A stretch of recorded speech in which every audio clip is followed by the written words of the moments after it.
Martin Cooney's American enterprise began in earnest at the turn of the 20th century. He secured a prime location in Coney Island's bustling Luna Park, a palace of wonders and amusements where the fantastic became real for a quarter. Here, amidst the roller coasters, the fun houses, and the sideshow tents displaying giants, sword swallowers, and exotic dancers, Cooney erected his most famous installation. Above the entrance, a bold, unambiguous sign proclaimed its contents to all who passed: infant incubators with living babies. It was a declaration that was both a promise and a provocation, an irresistible lure for a public whose curiosity was often stronger than its sense of propriety. The exhibit itself was a marvel of both medical hygiene and theatrical presentation. Cooney understood that to maintain any shred of credibility and to protect his vulnerable charges, the behind-the-scenes operation had to be flawless. The incubators themselves were state-of-the-art for their time. They were elegant glass and steel boxes, larger and more sophisticated than Tarnier's original designs. Heat was provided not by hot water, but by a centralized boiler system that pumped warm air through pipes, maintaining a meticulously controlled temperature of between 34 and 36.5 degrees Celsius, with a humidity level of just over 70%. The air was filtered, and the entire unit could be sterilized. This was a clinical environment disguised as a display case. Inside these pristine chambers lay the main attractions: the babies. They were often shockingly small, some weighing less than 900 grams, their skin translucent, their limbs no thicker than a man's finger. They were tended to by a staff of uniformed nurses whose professionalism was absolute. These women, often under the supervision of Cooney's own daughter, were the backbone of the operation. They fed the infants with a carefully formulated diet, monitored their vital signs, and maintained an environment of scrupulous cleanliness that was often superior to that of many contemporary hospitals. Don Roffel, a journalist who studied Cooney's work, noted, "The key to his success was actually the nurses. They really understood how to care for premature babies, how to feed them, which was extremely difficult. They nurtured them.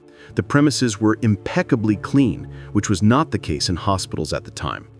If a nurse was caught smoking or drinking alcohol, she was dismissed immediately, no questions asked."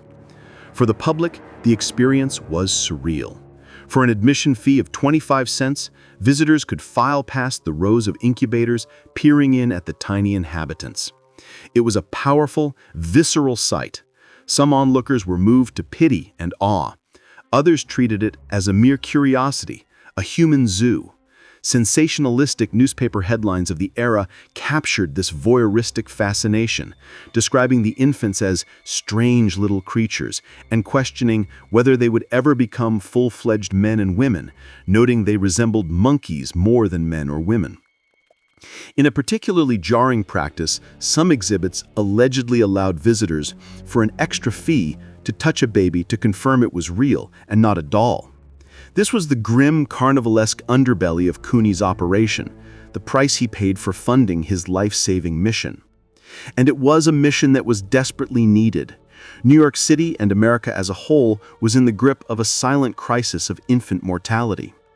Hospitals overwhelmed and underfunded began to see Cooney's exhibit not as a competitor, but as a godsend. Instead of purchasing their own expensive incubators, they started to do something extraordinary. They referred desperate parents to the showmen on Coney Island. Ambulances would arrive at the back door of the Luna Park exhibit, delivering new, fragile lives into Cooney's care. He never charged the parents a single cent. His entire operation was funded by the stream of quarters from the curious public. He had created a bizarre but effective model of charitable healthcare, financed by the world's first and only medical sideshow.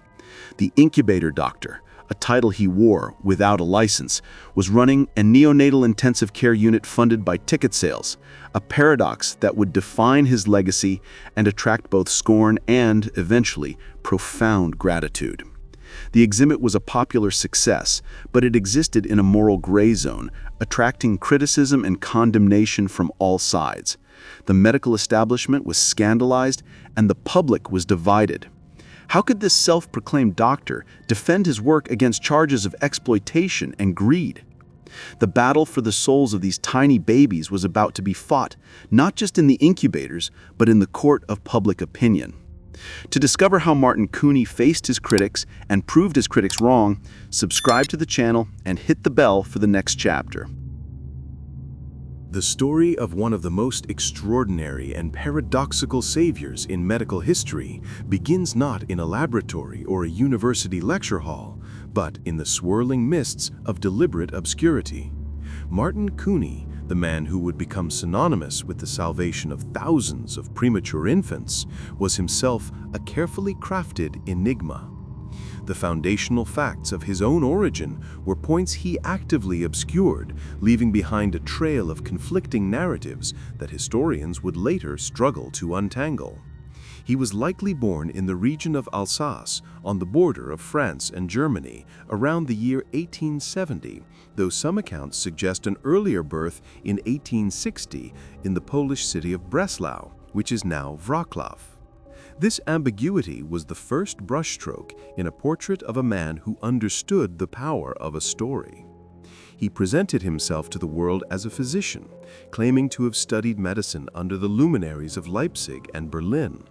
He spoke with the authority of a trained doctor, and his knowledge of infant care was, by all accounts, profound. Yet, despite exhaustive searches through European academic archives, no record has ever been found of a Martin Cooney enrolling in or graduating from any medical school. He was, in the strictest sense, a showman and an impresario. Before he ever laid hands on an incubator, he was a man of the carnival, versed in the art of attracting crowds and separating them from their coins with the promise of wonder.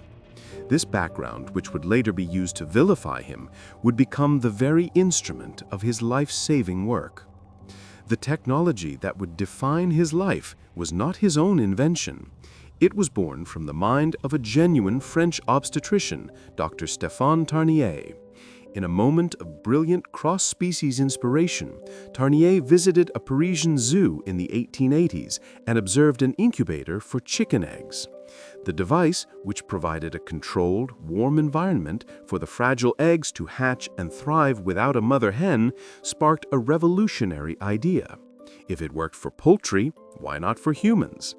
Tarnier returned to his hospital and, with the help of a technician, created the first couveuse, a French word meaning brooding hen or incubator. It was a wooden box with a glass lid, heated by metal cans of hot water placed beneath it, with a simple mechanism to regulate oxygen flow. The results in his Parisian hospital were staggering. The mortality rate for premature infants under his care was cut in half. The invention was a medical miracle, yet it was a miracle that the world stubbornly refused to accept. The medical establishment of the late 19th century was, for the most part, profoundly indifferent to the plight of premature babies. The prevailing attitude, both in Europe and the United States, was one of fatalistic resignation. A baby born too early was considered a weakling or a congenitally debilitated child, not a patient to be actively treated. Hospitals were overcrowded and resources were scarce. The idea of dedicating expensive equipment, space, and round-the-clock nursing care to infants who were statistically likely to die was seen as an economically foolish and sentimentally driven endeavor. Furthermore, a powerful and grim religious dogma held sway in many quarters. It was believed that if a child was born before its time, it was an act of God, and to intervene with human technology was to blasphemously interfere with the divine plan. The first incubators therefore gathered dust in storage rooms, a solution in desperate search of a problem that society did not yet acknowledge. It was at this crossroads of medical innovation and public apathy that the paths of Martin Cooney and the infant incubator converged. Cooney first encountered the devices at the Berlin exhibition in 1896, where they were displayed as a medical curiosity. He was not there as a physician, but as a showman. He saw immediately what the doctors could not: the immense public appeal of these tiny, transparent cradles and the even tinier fighting humans within them. In Europe, however, he faced competition. His unique genius was to recognize that the true frontier for his venture was across the Atlantic, in the booming, spectacle-hungry United States. He set his sights on the most iconic showplace in America, Coney Island, the vibrant, chaotic, and gloriously vulgar playground of the masses. He arrived with his incubators and a bold, shocking plan. He would not try to convince the hospitals. He would go over their heads, directly to the people. He would turn a medical treatment into the most morally complex attraction on the Midway, and in doing so, he would launch a 40-year experiment that would change the course of neonatal medicine forever. The stage was set for a spectacle that would blur the lines between carnival sideshow and clinical ward. A man with no medical degree was about to challenge the entire medical establishment, using the tools of a showman to achieve what doctors could not. But how would the American public react to an exhibit of living, struggling babies? The incredible and controversial answer was about to unfold on the shores of Coney Island. To witness the birth of this bizarre and life-saving phenomenon, subscribe to the channel and hit the bell so you don't miss a moment of the revelation. Martin Cooney's American enterprise began in earnest at the turn of the 20th century. He secured a prime location in Coney Island's bustling Luna Park, a palace of wonders and amusements where the fantastic became real for a quarter. Here, amidst the roller coasters, the fun houses, and the sideshow tents displaying giants, sword swallowers, and exotic dancers, Cooney erected his most famous installation. Above the entrance, a bold, unambiguous sign proclaimed its contents to all who passed: infant incubators with living babies. It was a declaration that was both a promise and a provocation, an irresistible lure for a public whose curiosity was often stronger than its sense of propriety. The exhibit itself was a marvel of both medical hygiene and theatrical presentation. Cooney understood that to maintain any shred of credibility and to protect his vulnerable charges, the behind-the-scenes operation had to be flawless. The incubators themselves were state-of-the-art for their time. They were elegant glass and steel boxes, larger and more sophisticated than Tarnier's original designs. Heat was provided not by hot water, but by a centralized boiler system that pumped warm air through pipes, maintaining a meticulously controlled temperature of between 34 and 36.5 degrees Celsius, with a humidity level of just over 70%. The air was filtered, and the entire unit could be sterilized. This was a clinical environment disguised as a display case. Inside these pristine chambers lay the main attractions: the babies. They were often shockingly small, some weighing less than 900 grams, their skin translucent, their limbs no thicker than a man's finger. They were tended to by a staff of uniformed nurses whose professionalism was absolute. These women, often under the supervision of Cooney's own daughter, were the backbone of the operation. They fed the infants with a carefully formulated diet, monitored their vital signs, and maintained an environment of scrupulous cleanliness that was often superior to that of many contemporary hospitals. Don Raffel, a journalist who studied Cooney's work, noted, "The key to his success was actually the nurses. They really understood how to care for premature babies, how to feed them, which was extremely difficult. They nurtured them. The premises were impeccably clean, which was not the case in hospitals at the time. If a nurse was caught smoking or drinking alcohol, she was dismissed immediately, no questions asked." For the public, the experience was surreal. For an admission fee of 25 cents, visitors could file past the rows of incubators, peering in at the tiny inhabitants. It was a powerful, visceral sight. Some onlookers were moved to pity and awe. Others treated it as a mere curiosity, a human zoo. Sensationalistic newspaper headlines of the era captured this voyeuristic fascination, describing the infants as strange little creatures and questioning whether they would ever become full-fledged men and women, noting they resembled monkeys more than men and women. In a particularly jarring practice, some exhibits allegedly allowed visitors, for an extra fee, to touch a baby to confirm it was real and not a doll. This was the grim, carnivalesque underbelly of Cooney's operation, the price he paid for funding his life-saving mission. And it was a mission that was desperately needed. New York City and America as a whole were in the grip of a silent crisis of infant mortality. Hospitals overwhelmed and underfunded began to see Cooney's exhibit not as a competitor, but as a godsend. Instead of purchasing their own expensive incubators, they started to do something extraordinary. They referred desperate parents to the showmen on Coney Island.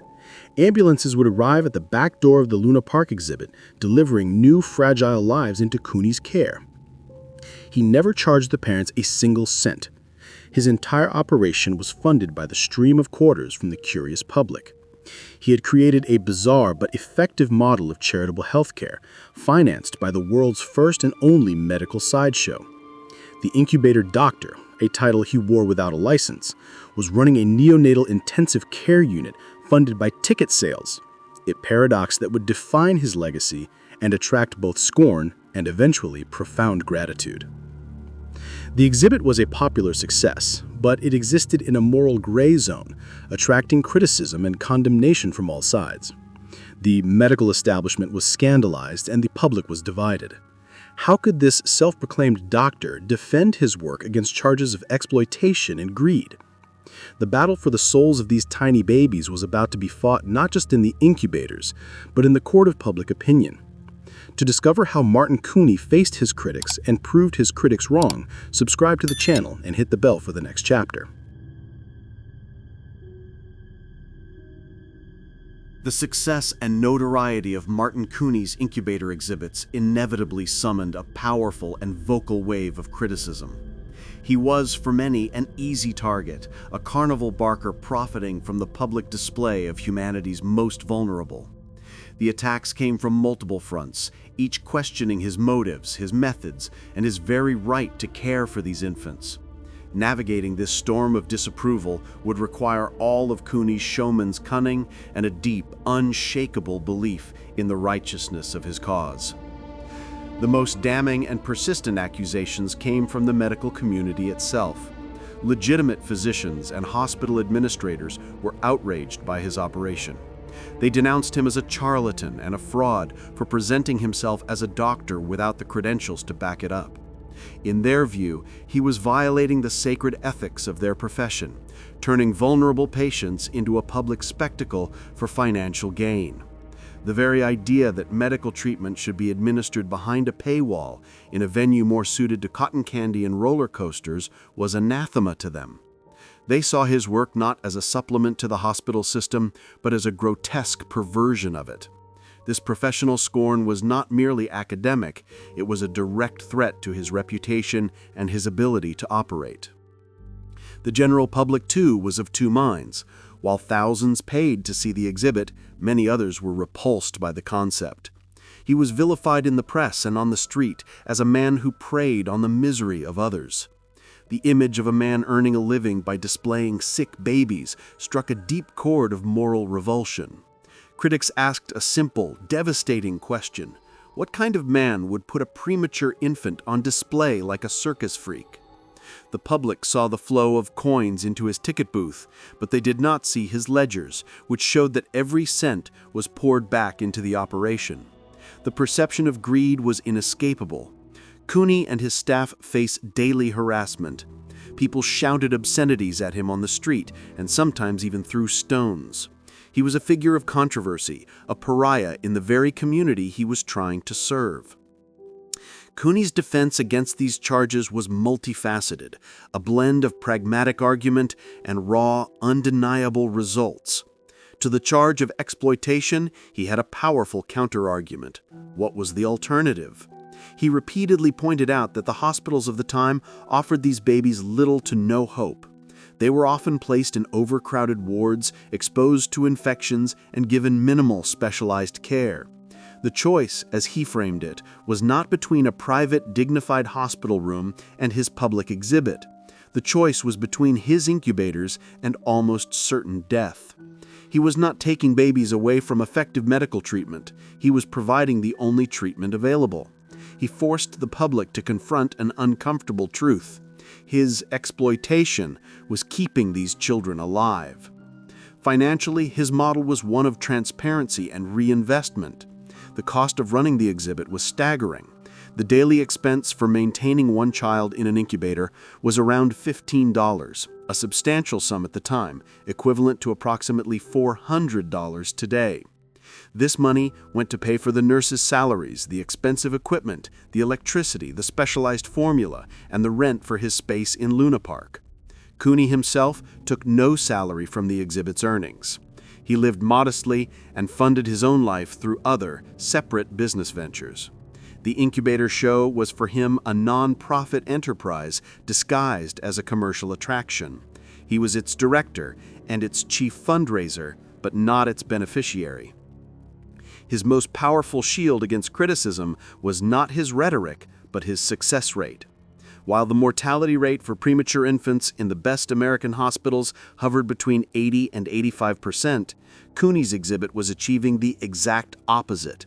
At his facility, an astounding 85% of the infants under his care not only survived, but thrived. This was not a subjective claim. It was a statistical reality that became increasingly difficult for his detractors to ignore. As the years passed, the most potent advertisements for his work were not his posters, but the healthy, growing children who had once been his tiny patients. They were living proof that his methods, however unorthodox, were not just effective, they were revolutionary. The showman was producing results that the entire medical establishment could not match. And this undeniable truth began to slowly, irrevocably turn the tide of opinion in his favor. The criticism was fierce, but the results were undeniable. With every child that left his care healthy and strong, Martin Cooney's legacy grew. But the final, most powerful chapter of his story was written not by him, but by the thousands of lives he saved. The ultimate vindication was yet to come, as his graduates began to populate the nation. To witness the moving reunion and the lasting impact of his work, subscribe to the channel and hit the bell for the next chapter.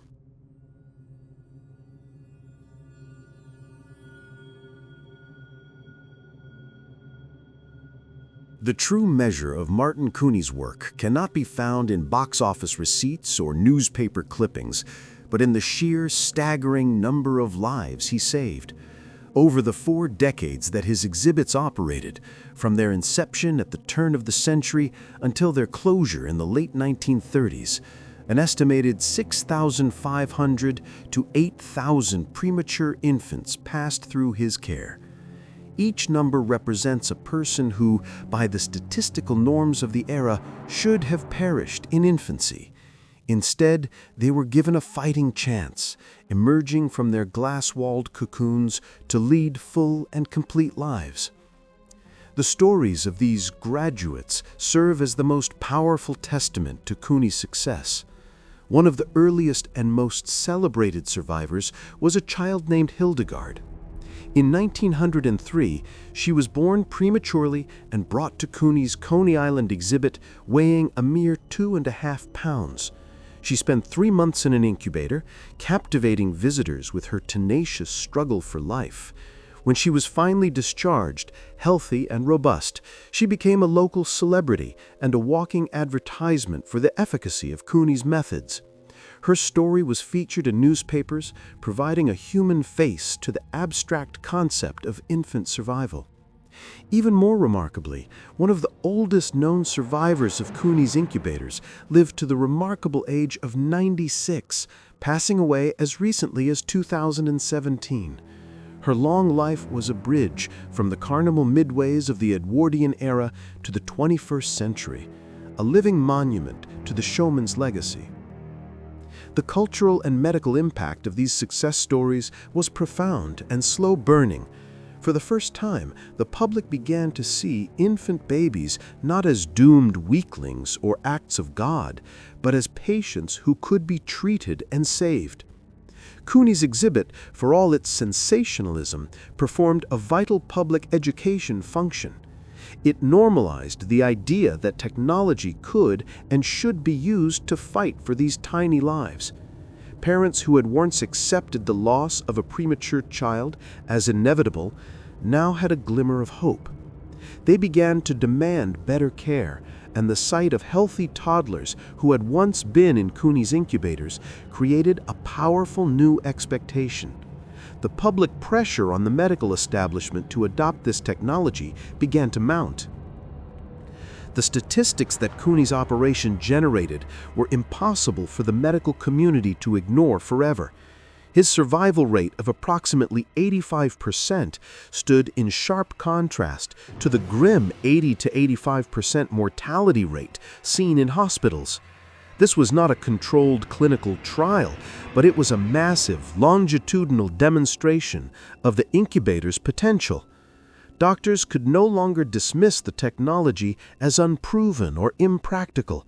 The evidence was walking and talking all around them.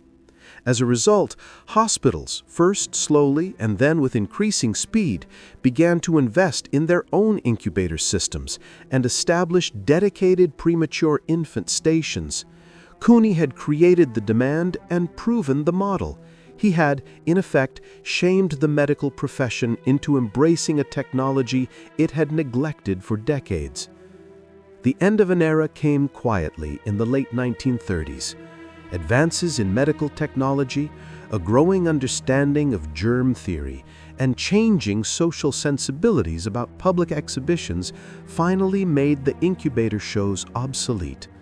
Hospitals were now building their own modern neonatal wards, and the sight of infants in a carnival setting was no longer socially acceptable.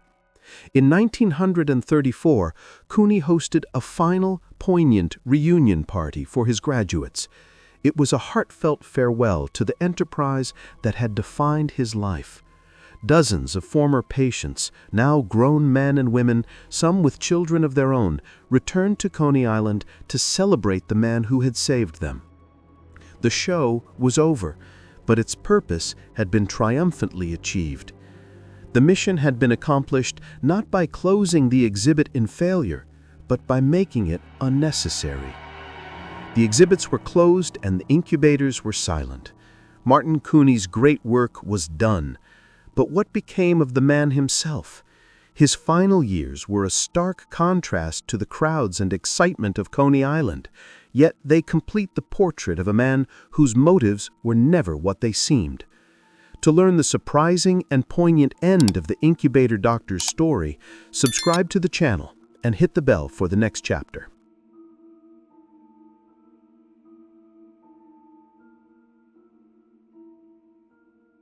With the closure of his incubator exhibits in the late 1930s, Martin Cooney's life entered its final quiet act.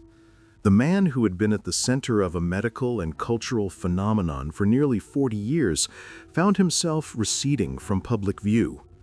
The crowds were gone, the lights were dimmed, and the relentless daily struggle to save lives and fund his operation was finally over. The conclusion of his story is as paradoxical as its beginning. The man who had handled thousands of dollars to finance his life-saving work died nearly penniless. When Martin Cooney passed away in 1950, his personal fortune was virtually non-existent. Reports indicate that he had less than $100 to his name at the time of his death.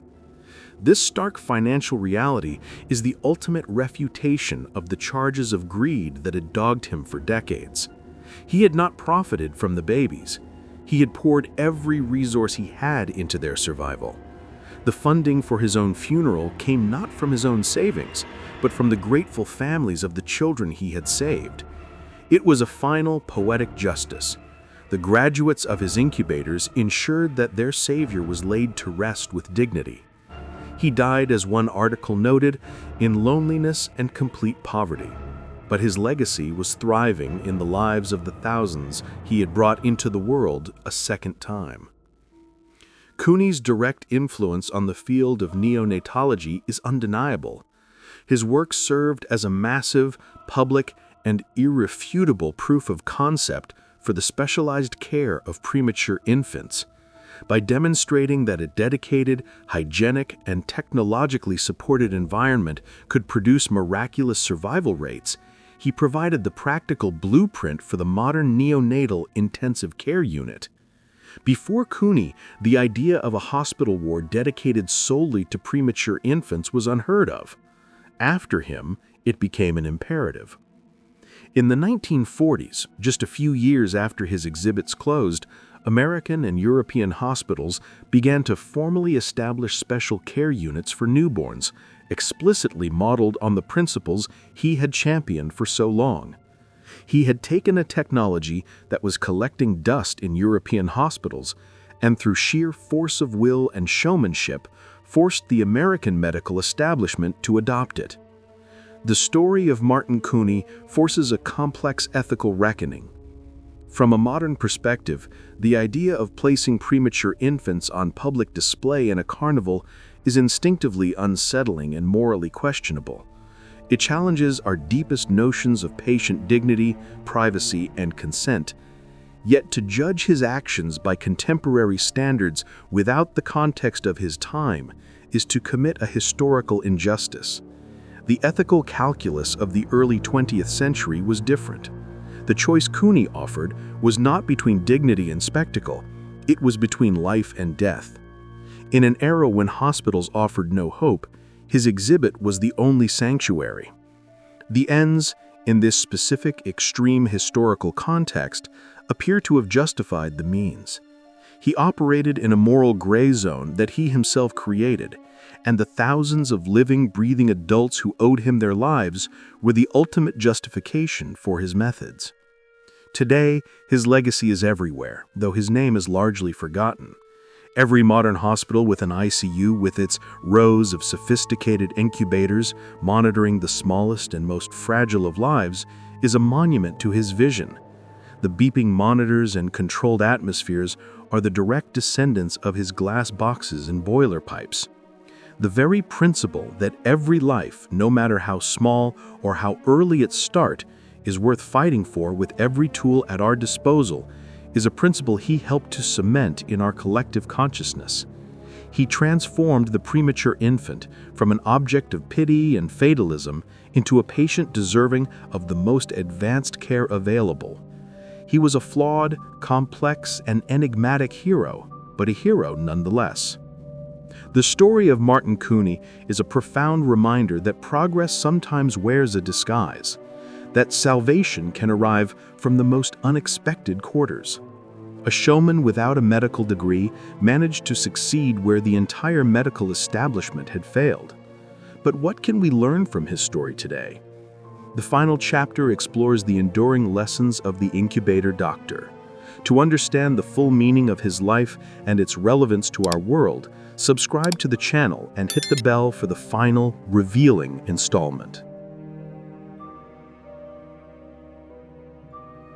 The saga of Martin Cooney is more than a peculiar footnote in medical history. It is a masterclass in innovation, persuasion, and the stubborn pursuit of a righteous goal against all odds. His story offers timeless lessons about the nature of progress, the friction between ethics and efficacy, and the unconventional paths that can lead to profound social change.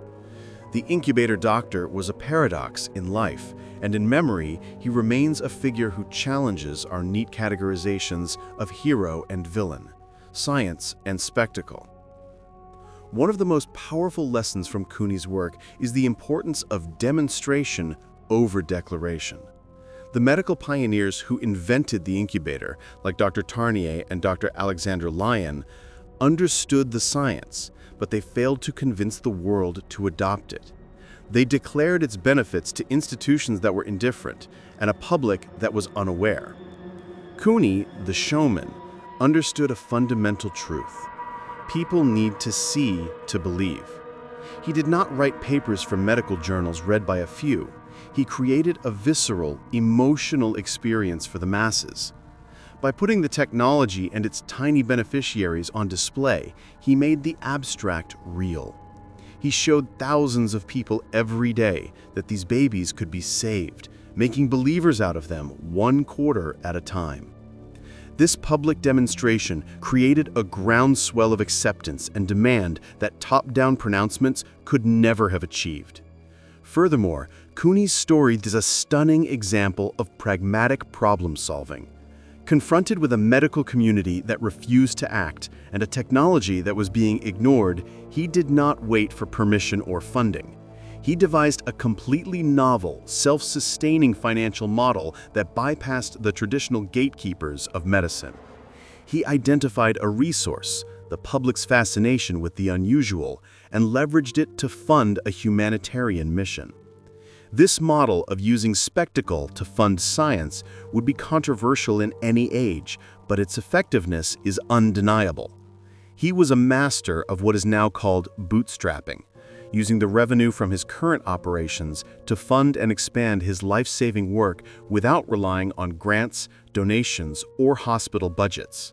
He was a social entrepreneur decades before the term was coined. The story also forces us to confront the complex interplay between ethics and outcomes. From our modern vantage point, the ethical violations seem glaring. The lack of privacy, the commercialization of human life, the presentation of vulnerable patients as a curiosity. There is no defense for these practices in today's world of informed consent and patient rights. But Cooney's defense was one of brutal necessity. In the absence of any other option, was it more ethical to let the babies die in private dignity or to save them through a public spectacle? This is the agonizing choice at the heart of his legacy. His work exists in a historical ethical blind spot, a reminder that moral frameworks evolve and that actions must be judged within the context of their available alternatives. He chose life over dignity, and history, with the benefit of thousands of saved lives, has largely judged him to be correct. Finally, Martin Cooney embodies the archetype of the maverick innovator. He was an outsider who challenged a rigid and complacent establishment. He was dismissed as a fraud and a carnival huckster, but he persevered because the results of his work spoke for themselves. His lack of formal medical credentials, while a weapon for his critics, may have been his greatest asset. Unburdened by the dogma and institutional inertia of the medical profession, he was free to experiment, to adapt, and to focus solely on what worked. He proved that expertise can come from experience and obsession, not just from a diploma. His life is a testament to the power of a single, determined individual to change the world through unorthodox means. The incubators on Coney Island are long gone, but their echo is in every NICU around the globe. Martin Cooney, the man without a medical degree, taught the doctors how to care for their most vulnerable patients. He was a savior who arrived in the guise of a showman, a man who used the tools of the carnival to perform a miracle of medicine. His story is a strange and beautiful paradox, a sideshow that became the main event, a spectacle that gave the gift of sight, and a performance where the final triumphant bow was taken by thousands of children who lived to see the curtain fall. The story of Martin Cooney is a journey into the heart of one of history's most fascinating and unlikely medical revolutions. It challenges our definitions of medicine and morality and reminds us that heroes can be found in the most unexpected places. If you're drawn to the deepest mysteries of history, to the stories that linger at the edge of understanding, then your search for the unexplained continues with us. Subscribe to the channel and hit the notification bell. We are always exploring the darkest corners of history and the human experience.